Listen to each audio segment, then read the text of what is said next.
ਅੱਜ ਦਾ ਯੁੱਗ ਇਲੈਕਟ੍ਰੋਨਿਕ ਯੁੱਗ ਹੈ ਔਰ ਇਸ ਇਲੈਕਟ੍ਰੋਨਿਕ ਯੁੱਗ ਦੇ ਵਿੱਚ ਸਭ ਤੋਂ ਅੱਗੇ ਆ ਰਿਹਾ AI ਦੇ ਨਾਲ ਕਈ ਚੀਜ਼ਾਂ ਤਿਆਰ ਕੀਤੀਆਂ ਜਾ ਰਹੀਆਂ। ਇਸੇ ਉੱਤੇ ਗੱਲਬਾਤ ਕਰਨ ਲਈ ਸਾਡੇ ਨਾਲ ਮੌਜੂਦ ਹੈ ਗੌਰਵ ਗੁਪਤਾ ਜੀ। ਗੱਲਬਾਤ ਕਰ ਲੈਣੇ।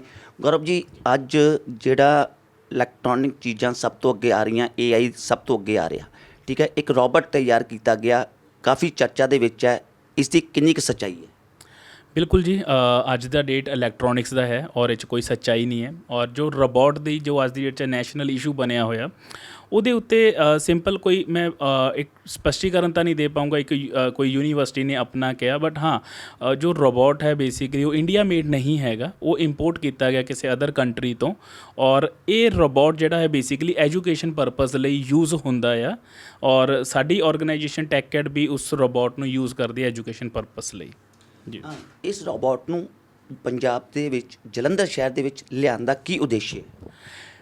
बेसिकली देखिए पंजाब मतलब साडा घर है जी, है ना। और हम चाहते हैं भी जो हमारा भी पंजाब का यूथ है वो AI और टेक्नोलॉजी सीखे एक्चुअल में, और उनके लिए एक एग्जाम्पल और रेफरेंस लेके आए गए हैं भी जो वो बच्चे सीख रहे हैं या सीखने वाले हैं, जो AI सीख रहे हैं उनकी आगे आउटपुट क्या है। एक उनके सामने एक डेमोस्ट्रेशन, एक प्रैक्टिकल एग्जाम्पल हम रख रहे हैं भी जो आप सीखोगे उससे ये चीज़ें बनती हैं। तो हमारा जो मेन उद्देश्य है जलंधर में इसे लेके आने का, या पंजाब में ऑलमोस्ट लुधियाना, मोहाली, हम इस शहर के बच्चों को ये कहना चाहते हैं भी तुम ये चीज़ें सीख के ये चीज़ें बना सकते हो और इसे और आगे डिवेल्प भी कर सकते हो।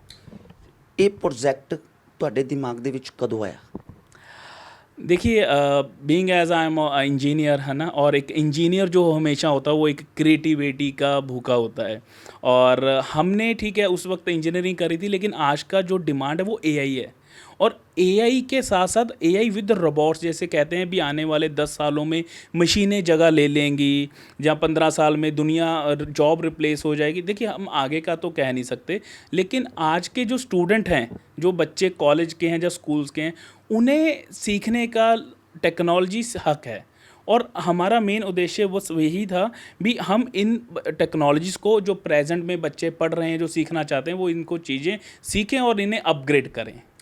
इस रोबोट का विद्यार्थियों के उत्ते की असर होएगा, की फ़ायदा होएगा? जी देखिए, जो बच्चे टेक्नोलॉजी सीखते हैं ना, एक बड़ी बेसिक सी कोडिंग लैंग्वेजेस है जो स्कूल में कॉलेज में पढ़ाई जाती है, C++।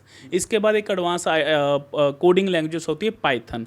जैसे टेक कैड है वो कोडिंग लैंग्वेजेस IT कोर्सेज कराता है जिसमें बच्चों को स्किल सिखाता है, data science, data analytics, cyber security. लेकिन हमें जब लगा नहीं, हमें और बच्चों को नया कुछ सिखाना है, तो हम ये रोबोट लेके आए। जो बच्चे कोडिंग सीखते हैं वो कोडिंग अपने कोई भी कोड बना के इस रोबोट में इनपुट दे सकते हैं, इसे थोड़ा बहुत मॉडिफाई कर सकते हैं जिससे ये रोबोट उसी तरीके से एक्ट करेगा, यानी कि चलेगा। अब इससे होगा क्या, बच्चों का कॉन्फिडेंस बिल्ड होगा भी ये कोड मैंने बनाया था और ये वर्क कर रहा है। इससे बच्चों में जब कॉन्फिडेंस बिल्ड होगा तो वो एक अपने लिए, सोसाइटी के लिए कोई नया रोबोट बना सकते हैं।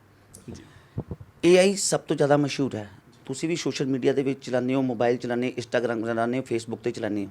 ਲਗਾਤਾਰ AI ਦੇ ਨਾਲ ਬਣੀਆਂ ਹੋਈਆਂ ਚੀਜ਼ਾਂ ਫੇਸਬੁੱਕ 'ਤੇ, ਇੰਸਟਾਗ੍ਰਾਮ 'ਤੇ, YouTube ਦੇ ਉੱਤੇ ਪੈ ਰਹੀਆਂ, ਇਹਨੂੰ ਕਿੰਨਾ ਕੁ ਸਹੀ ਸਮਝਦੇ ਹੋ? देखिए, हर चीज़ के सर पॉजिटिव और नेगेटिव पॉइंट होते हैं, ठीक है। AI जो है वो बेसिकली दो तरह की है। एक तो AI वो है जो टेक्नोलॉजीज रोबोट्स में यूज़ होती है, और एक होती है जनरेटिव AI जिससे हम प्रॉम्प्ट दे के चैट GPT या कोई भी अदर प्लेटफॉर्म से इमेजेस क्रिएट कर लेते हैं या कोई वीडियोस क्रिएट कर लेते हैं। अब जो इमेजेस होती हैं, जो वीडियोस होती हैं, सोसाइटी में उसे हम अच्छे कंसेप्ट के लिए भी यूज़ करते हैं। अब जैसे AI से फिल्म्स बनती हैं सर, मतलब पहले होता था कैमरा, डायरेक्शन, ये सब चीज़ें करनी पड़ती थी, लेकिन अब AI के थ्रू फिल्म्स बनती हैं, मूवीज़ बन रही, शॉर्ट स्टोरीज़ बन रही हैं, वो प्लस पॉइंट है। लेकिन हाँ सर, हम सोसाइटी है, समाज है, कुछ शरारती तत्व भी होते हैं जो इस चीज़ को दुरुपयोग करते हैं। तो दोनों चीज़ें ही हैं बेसिकली, तो गलत ही है सर, ऐसा नहीं होना चाहिए। AI जॉब रिप्लेस भी करता है, कितनी की सच्चाई है? 110% सच्चाई है। AI जो है वो जॉब रिप्लेस कर रहा है, लेकिन इसमें एक चीज़ सर और सच्चाई है भी, जो AI है वो जॉब क्रिएट भी कर रहा है। अगर आप आज की डेट में अपने साथ अपनी टेक्नोलॉजी, अपनी स्किल को अपग्रेड करते हुए आप अपनी स्टडी कर रहे हो, अपने आप को सीख रहे हो, तो जॉब्स बहुत हैं सर। लेकिन जॉब रिप्लेस उसी की हो रही है जो अपने आप को अपग्रेड नहीं कर रहा। हम जैसे टेक केयर से हम आईटी कोर्स स्किल्स कराते हैं, हमारे पास बहुत सारी वैकेंसीज होती हैं भी, हमें इस प्रोफाइल पे ये पर्सन चाहिए गुड पैकेज के साथ। क्यों डिमांड क्यों बढ़ी हुई? क्योंकि आज की डेट में जो बच्चे हैं वो नहीं सीख पा रहे या नहीं सीखते, राइट। लेकिन जो जॉब रिप्लेस होने का खतरा है वो वेल एक्सपीरियंस पर्सन्स को हैं, जो पिछले 7 साल से 8 साल से पुरानी टेक्नोलॉजी सीख के जॉब कर रहे हैं और अपने आप को अपग्रेड नहीं कर रहे, क्योंकि अब एआई आ चुका है। आपकी कंपनी बच्चों को कैसे हौसला दे रही है? देखिए, जिस तरीके से टेक्केड की शुरुआत हमने 5 साल पहले करी थी, और हम इस वक्त पंजाब के ऑलमोस्ट सभी शहरों में काम कर रहे हैं, जलंधर, मोहाली, लुधियाना, होशियारपुर, फगवाड़ा। हम बच्चों को पहले कोडिंग सब चीज़ें सिखाते हैं, बेसिक्स। उसके बाद अगर किसी बच्चे का माइंडसेट होता है भी मुझे एआई के साथ चैट जीपीटी जैसे टूल बनाने, हम वो टूल बनाना भी सिखाते हैं। और अगर जो बच्चे एआई के साथ रोबोट्स बनाना सीखना चाहते हैं, हम उनको रोबोट्स बनाना भी सिखा रहे हैं। तो टेक्केड का हमेशा विज़न और मिशन यही रहा है भी बच्चों को अपडेट रखना टेक्नोलॉजी के साथ। ਜਿੱਦਾਂ ਤੁਸੀਂ ਦੱਸਿਆ AI ਦੇ ਨਾਲ ਅਸੀਂ ਬੱਚਿਆਂ ਨੂੰ ਰੋਬੋਟ ਬਣਾਉਣਾ ਸਿਖਾ ਰਹੇ ਨੇ। AI ਦੇ ਨਾਲ ਹੋਰ ਕਿਹੜੀਆਂ ਚੀਜ਼ਾਂ ਹੈਗੀਆਂ ਜਿਹੜੀਆਂ ਤੁਸੀਂ ਜਲਦ ਲੈ ਕੇ ਆ ਰਹੇ ਹੋ ਔਰ ਕਿਹੜੀਆਂ ਚੀਜ਼ਾਂ ਹੈ? देखिए, अभी आपने एक नेशनल लेवल इश्यूज़ तो देखा था जिसमें रोबोडॉग था जो ज़्यादा वायरल हो रहा है। हमारे पास और भी बहुत सारे प्रोजेक्ट्स हैं जो अपकमिंग लाइन में, जैसे ह्यूमैनॉइड रोबोट्स हैं वो आ रहे हैं। अब जैसे कहते हैं भी अब रोबोट्स आएंगे जो घर में हेल्प करेंगे, किचन्स में हेल्प करेंगे, है ना। तो मैं तो कह रहा हूँ भाई किसी के लिए तो ये बहुत अच्छी चीज़ होगी जब किचन्स में हेल्प करेंगे रोबोट्स। लेकिन ये चीज़ें अभी भी इंपोर्ट करी जा रही हैं लर्निंग पर्पस से। लेकिन हाँ, आने वाले और 5 से 10 सालों में मुझे लगता है हमारे इंडिया में ये सब चीज़ें यहीं पे बनेंगी और हमारे ही स्टूडेंट्स को हमारे ही बच्चे बनाएंगे इससे। ਮੇਰਾ ਲਾਸਟ ਕੁਐਸਚਨ ਹੈ, AI ਦੇ ਨਾਲ ਭਾਰਤ ਕਿੱਥੇ ਖੜਾ ਹੈ? क्वेश्चन थोड़ा सा डिफ़िकल्ट है, लेकिन हाँ, भारत इस वक्त दुनिया को टक्कर देने के लिए बिल्कुल रेडी है। हमारी लीडरशिप, हमारे पीएम सर जो रेगुलर इनपुट दे रहे हैं एआई, क्योंकि अभी मैं सर की बात, अभी हमारे पास डबल एआई है, इंस्पिरेशनल एआई भी है एआई के साथ साथ। तो 2047 जो विकसित भारत का जो सपना है हमारे पीएम सर का, हमारी लीडरशिप का, डेफिनेटली वो पूरा होगा। और उसमें हमारे जो स्टूडेंट्स हैं वो ही सबसे ज़्यादा कंट्रीब्यूट करेंगे। और हमें भी चाहिए भी जो हम जैसी इंस्टीट्यूशंस या ऑर्गेनाइजेशंस हैं वो लेटेस्ट टेक्नोलॉजी लेके आके बच्चों को अपडेट और करते जाएं। और आने वाले टाइम में, आने वाला टाइम ज़्यादा से ज़्यादा सर 10 साल होंगे, जो मेरा मानना है भी इंडिया लीडर होगा पूरी दुनिया में।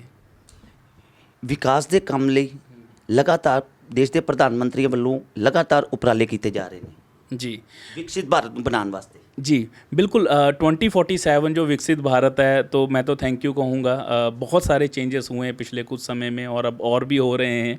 एआई इम्पैक्ट समिट जैसे प्रोग्राम्स जो हैं ये स्टूडेंट्स के आगे भी और हम जैसी कंपनीज़ के आगे भी बड़ा एक बेंचमार्क सेट करते हैं। हम में भी एनर्जी आती है भी हम भी कुछ नया करें, हमारे देश के लिए कंट्रीब्यूट करें। और हमारा यही मानना है भी जो देश है वो अगले 10 सालों में या अगले कुछ सालों में लीडर बन के सामने खड़ा होगा। ਇਹ ਸੀ ਗੌਰਵ ਗੁਪਤਾ ਜਿਨ੍ਹਾਂ ਨੇ AI ਦੇ ਬਾਰੇ ਦਿਲ ਖੋਲ ਕੇ ਔਰ ਜੋ ਗੱਲਾਂ ਦੱਸਣੀਆਂ ਚਾਹੀਦੀਆਂ ਸੀ ਉਹ ਦੱਸੀਆਂ। ਕੈਮਰਾਮੈਨ ਰੇਸ਼ਵ ਦੇ ਨਾਲ ਵਿਨय ਸ਼ਰਮਾ, दैनिक सवेरा टीवी, ਜਲੰਧਰ।